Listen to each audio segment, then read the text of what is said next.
so we've got Mr. Femi Adesina to, shed some light on the subject matter. Good morning, Mr. Adesina. Thank you for joining us today on the program. Good morning. Thank you. Well, when that news broke, many thought, wait a minute, is that true? Did it happen? But they're still processing it. They were asking us questions as though we were there when that decision was taken, but clearly we were not. So if you could just give us some background, because when they said the performance was weak, what criteria was used in that consideration, if you will? Well, what you just said didn't come from us, because they said performance was weak. If you look at the president's statement, in no place will you see that. Not at all. In no place will you see those words, that performance was weak. He didn't say that. Rather, he said he had called them personally to thank them for their services to the country. And so they needed to move on to other things, and he replaced them. In no place did he say their performance was weak.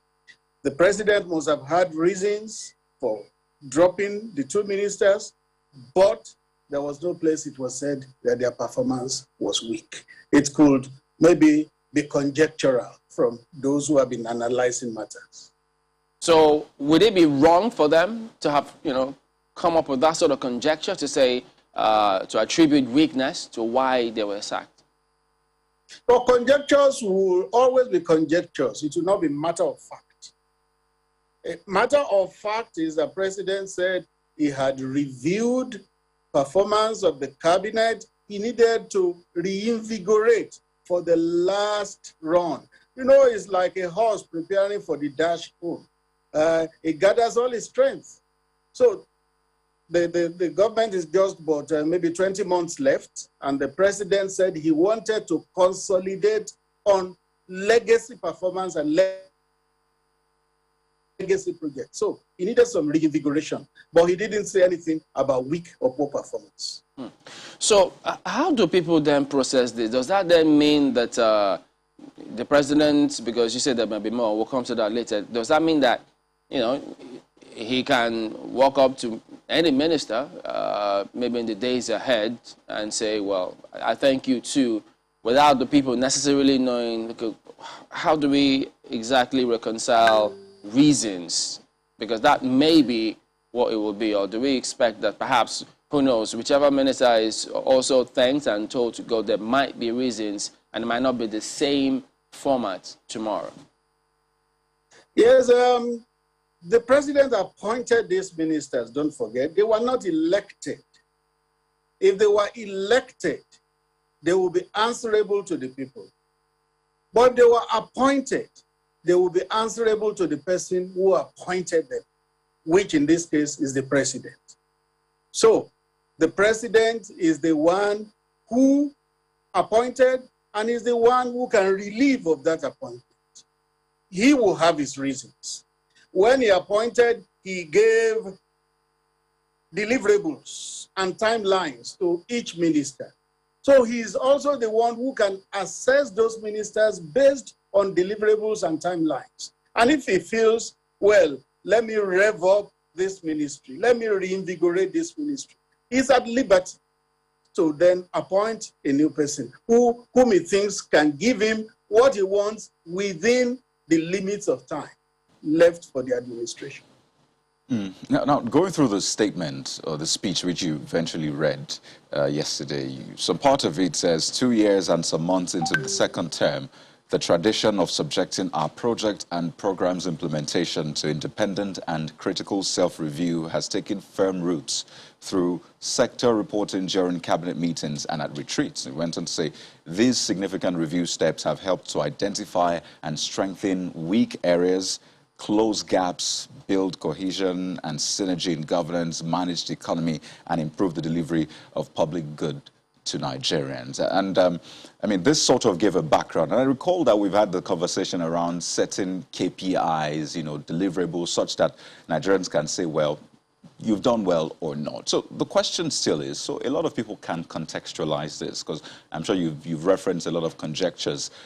they will ask, do you ever change a winning team? Why change a winning team if the team is actually doing well? So on the back of that, would you say that they performed well and you just thought, let's build on this, or they didn't perform well and you thought, we can do better? Okay. I'll answer that question in these two ways. One, can you change a winning team? You don't have to change a winning team, but you do reinvigorate a winning team. If you follow soccer just like I do, a team is playing, it has done 60 out of the 30 minutes, is already leading by 3 goals, and it pulls out 2 key players and introduces 2 new ones. It's just to reinvigorate the team. It's not that it's changing the winning team. You don't have to change a winning team, but you can reinvigorate it. Then the second part of your question, do I think they performed well or they didn't perform well? Let me refer you to the good book. It says, who are you that judges another man's servant? It is before his master that he rises or falls. It is only the master that can judge the person he has appointed to work with him. Well, by extension, I want to believe... The president is the one. Yes. Sorry, you can land on that. We lost you for a bit. In this case, it's the president who can then assess those who he appointed. Because when he appointed them, there were timelines and deliverables. Government has what is called its 9 priority projects, which were spelled out to the ministers. In fact, the president said it, that before they were inaugurated August 21, 2019, they first went through a seminar in which the 9 priority areas of government were spelled out to them. So he's the one who can then assess them based on their performance vis-a-vis the 9 priority areas. You know, I think the main employers here are Nigerians. I mean, Nigerians went to the ballot to elect the president, who in turn took that mandate and said, okay, these are the things we promise. I mean, you just referenced the 9 priority areas. And he says, okay, let me get a team that can deliver these things. So the president has KPIs. I mean, the cabinet has KPIs. Nigerians have KPIs as well. And I'd like you to just answer this squarely. In terms of reviewing their performance and scoring them, would you say boldly to Nigerians that this team, indeed, is a winning team, and these people that were removed from the cabinet were performing, high-performing players? Like I said, it will not be for me to do. I said it and I repeat it. That will not be for me to do because I was not the appointer. In fact, myself, I'm an appointee. I'm subject to being assessed by my appointer, who is the president. So in this case, we that were appointed are all answerable to the president. We were not elected, mind you. If you say, you said earlier that the ministers were subject to Nigerians, that would not be correct directly. In the first case, they were subject to the president, and the president being elected is subject or answerable to Nigerians. That's the way to see it. The ministers themselves are subject and answerable to the president. Recall the chief of staff, Professor Ibrahim Gambari, on the day he was appointed and in his interview with Channels Television, he said he will be answerable only to his principal, who is the president. And that's the way it is if you are an appointee in government. Okay, let's expand this conversation. Markwe also has some questions for you. Markwe. Indeed, Mr. Adesina, I do understand the logic which you're bringing into the conversation in terms of the line of reporting that the ministers do report to the president, and the president in return is also answerable to the Nigerian people who put him in office. However, for instance, if there is no electricity in an area and the people are complaining, the first person who should get that complaint should be the Minister for Power, don't you think? Oh, yes, he gets it. But do you know that the president himself would already have got that complaint before, maybe before he even gets to the Minister of Power? Get to the president's office, get to the vice president's office, you see a chart on the wall which shows you daily distribution of power around the country. They see this thing real time. They have their hands on this and they know it. So it's not as if the president or the vice president themselves are immune from all these things. They know it. They are aware of what is going on in the country. So it is to them that the complaints will go. It may be channeled through the minister, who is the appointee, but they are the ones elected. Indeed. Now, I'm looking at the statement which you read out yesterday.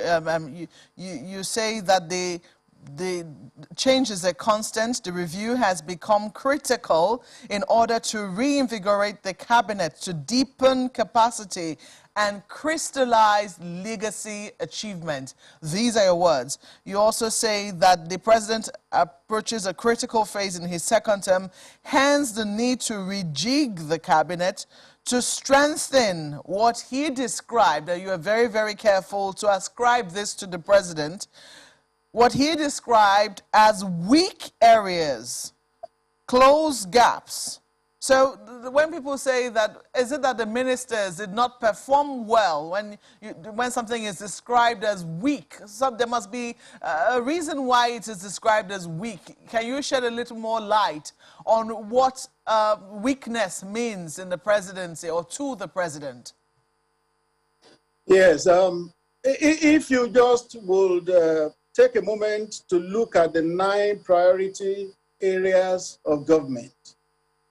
Strengthen security, fight corruption, revive the economy, enhance agricultural production for food sufficiency and for export, guarantee power as in power distribution and in the petroleum and all that. If you look at those 9 priority areas, you will see the 2 ministers affected. You know that as much as they did, in my esteem, there are areas of improvement in those 2 sectors. It is said that the largest room in the world is the room for improvement. We can always improve in whatever we do, but the president must have what he wants to achieve in those 2 areas within the 20 months left in government. And maybe that was why he did what he did. But it was by no means a red card on their performance. No, he didn't say that in that speech. Perhaps not in very clear terms, but in terms of his action and showing them the door, thanking them for their services, maybe that's one way of saying that you haven't quite delivered on the deliverables and the targets set for their ministries. Isn't that correct? Well, like I said again, if the person who appoints you is the one who can assess you. And the president has assessed them, and he feels that, well, in the time left, let me bring in fresh energy. Like the analogy to a football match.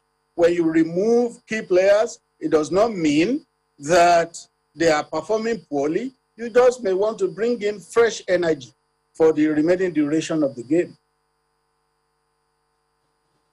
Indeed, you don't replace energy that is reinvigorating. You don't replace energy that is good and going strong. Oftentimes in a football match, when the coach changes players, it will be players who are tired, who have, you know, as you rightly pointed out, may have delivered in the first half, but maybe towards the second half are not doing as well or are not, you know, pulling their punches.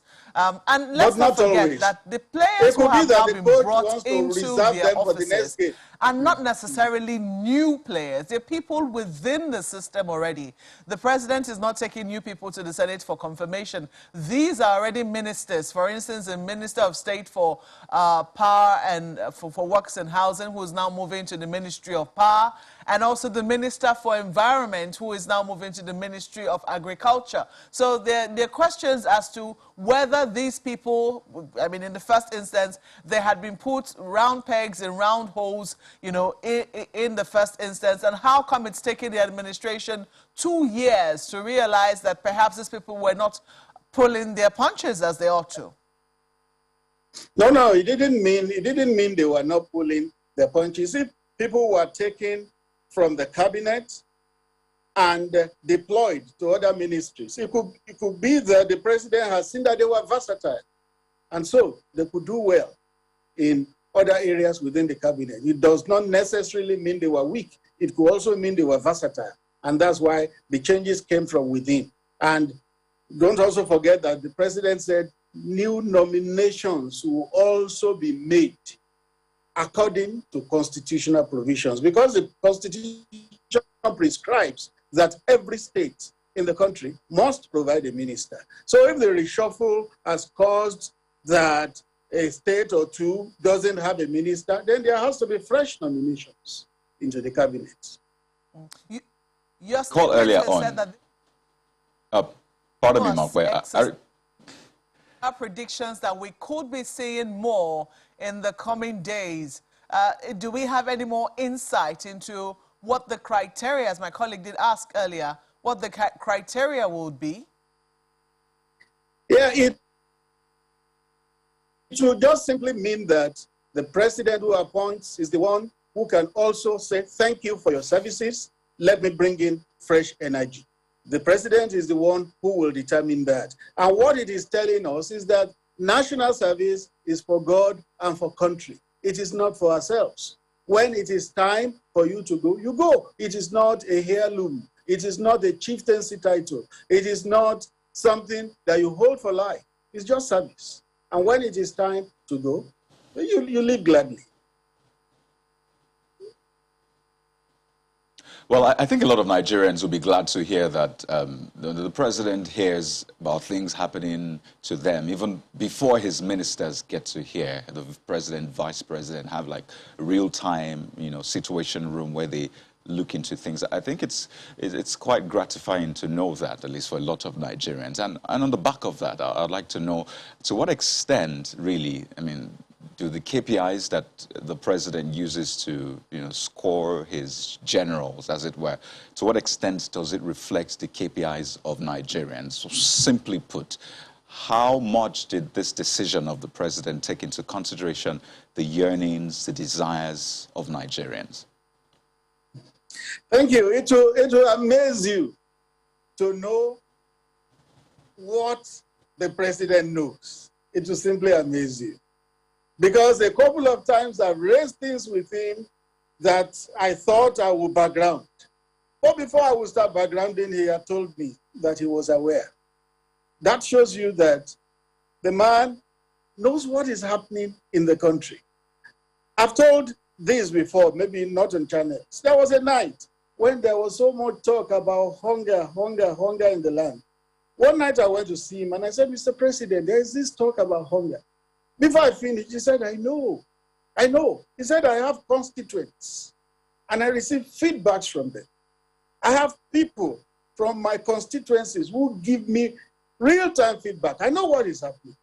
So let's not think that the president is cocooned away from what is happening in the country. He knows it. And he listens to the yearnings of the people. What we must realize is that government at any given time is work in progress.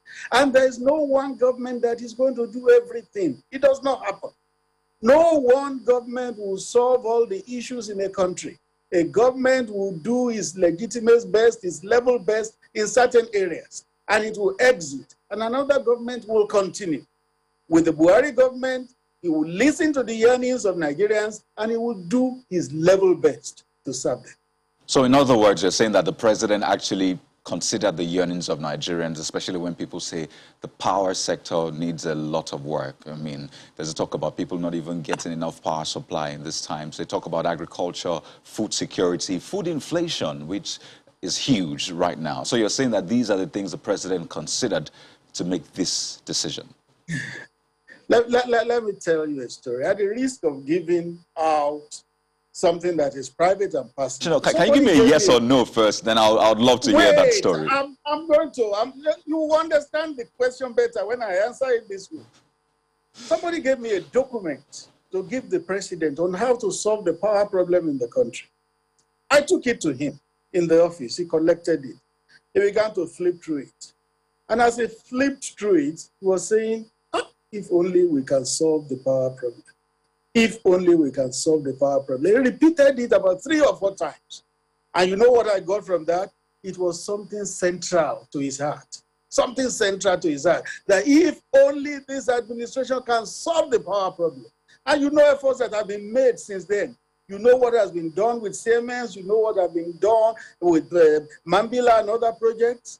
Government is working to solve the problems that Nigeria has had to grapple with for decades. You promised that I was going to understand, I mean, at least I'll get an answer to the question. So is that story a yes or a no? No, if you choose to now understand what I've said, you have understood it. But if you choose not to understand, then you won't. Mr. Adesina, my question was quite clear. I mean, I didn't put you through this much trouble just to understand my question. So please don't put me through trouble to understand your answer, and indeed all Nigerians. And I think it's important to know, really, if you know, those issues around, you know, food inflation, the high cost of food, and, you know, power issues, are those things the president considered? And I believe you mean yes. I am sure that illustration I gave you already answered the question. And then if that's a yes, and then of course on food security, you know, is central to the president's heart. Okay, I'd like to get clarity really quickly on this part of the statement that you said that as this administration approaches its critical phase in the second term. So this is 6 years already into the president's administration. So what does the president mean by its critical phase in the second term at this time, when a lot of people are even saying, well, the president is close to exiting, you know, his administration. So how is this phase critical? Well, in a 4-year term, when you cross the 2-year milestone, then you are entering a critical phase, which is the last phase. And when ministers came in August 2019, and you have just left August 2021, that means they have done 2 years, and they won't do another 2 years. So it's a critical milestone for the government. That's what the president meant. You know, Mr. Adesina, when you highlighted some of those points about the president, you know, knowing what's happening in certain areas, and that underscores the speech which he made in June, that Democracy Day speech, which there he admitted, well, we've not been able to end the violence. He also spoke about agri sector, how some things, figures declined. He would have loved it to be a little higher in that particular speech. So in the same breath, if one can ask, having seen what he said about the agri sector, now we've seen this result. He spoke about security not ending violence, and who knows, would it be right for people to then expect that, well, in terms of security, it just may go the same way. Anything can happen. With the minister, that is. No. Well, with the minister, no, I didn't quite understand that. What I'm asking is... I didn't quite understand the specific question, yes. What I'm asking is, given those criteria, those priority sectors which they want to focus on, security is one of them. So should people expect that, having seen how things have turned out concerning security in the country, which even the president is not happy about, would it be right for them to expect that maybe the minister might also be thanked? Well, that will not be for me to answer. But what I'll say about security is that as challenging as security is, even now, we are still not where we were. We are not where we were. You will look at some areas of security and you will have cause, if you are really, really true and dispassionate, you will have cause to thank God that things are better in this area. There are some areas of security where things are a lot better than they used to be. There are still some challenging areas. But if we can crack some areas, then there is assurance and hope that the other areas will also be sorted out within the lifespan of this administration. So could you just give us some understanding as we wind down on this one? Because, I mean, there are targets, those areas. What is it that, you know, that the government wants to achieve, talking about those critical target areas and consolidating on those legacies? What exactly do they want to achieve so that when we all see it, we know that, oh, yeah, they've hit the target? Better quality of life for Nigerians. That's what it translates to. better quality of life for Nigerians? Why do you want to secure the country? So that life will not be nasty, brutish, and short. Why do you want to revive the economy so that the quality of lives of Nigerians will improve? Why do you want to fight corruption so that you can free resources for development? Why do you want to grow agric for food self-sufficiency and export so that there will be enough for Nigerians and enough revenue coming for government? Why do you want to fix power so that business, industry, and the rest can thrive?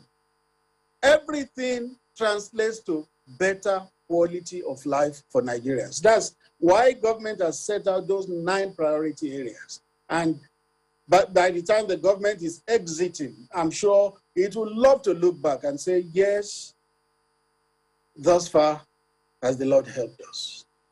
You know, Mr. Adesina, why does it come across as though Mr. President told you maybe, you know, behind the scenes why exactly something's happened, but you're not telling us, trying to be politically correct? No, I didn't get a part of that question. Why did you tell me what? Yeah, because it appears as if you want to be politically correct and you don't want to tell us exactly why. Because, I mean, isn't it as clear as light and day what exactly happened? No. I can tell you that there is nothing fundamental I have held back.